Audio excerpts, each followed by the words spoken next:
Welcome back! This week, I'll be working on this Afro Samurai model I got from CA 3D Studios. This is one of my favorite animes, and I really wanted to work on this model.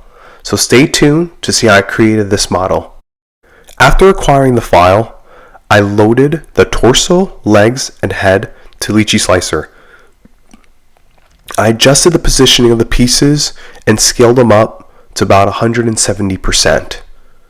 I added a raft to the item and hollowed out the legs. Spoiler alert, this setup did not work and the print failed. I was having an issue with the pieces not sticking to the build plate of my Elgu Jupiter.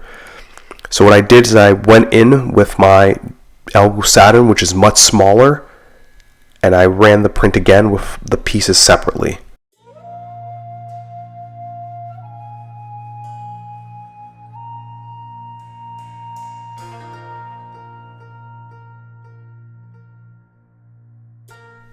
Here is what the leg piece looks like after being printed on the Elgu Saturn.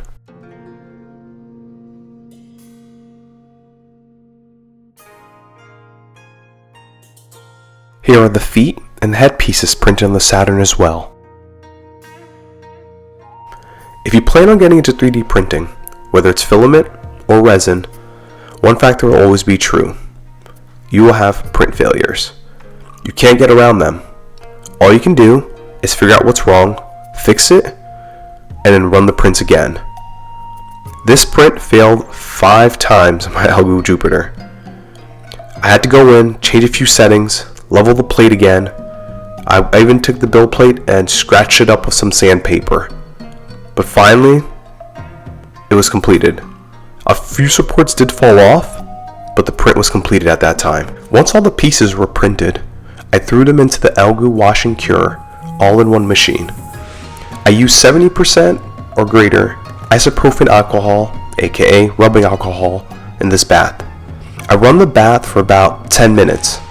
Once completed, I let the pieces dry overnight and let them sit out in the sun until they cure. Next, I prime all the pieces with a fat black primer I got from Walmart. This gets the piece ready to get painted.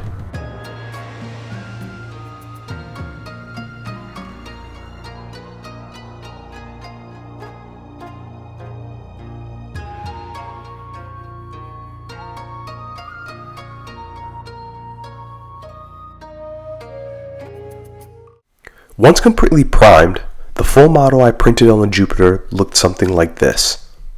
These are all the pieces I printed on the Elgu Saturn. I've primed some of these and will need to prime the remaining pieces. Once the remaining pieces have been primed, I'll start the painting process. Stay tuned for the next video where I'll attempt to paint this model. Thanks for watching. If you want more, please like, comment, and subscribe.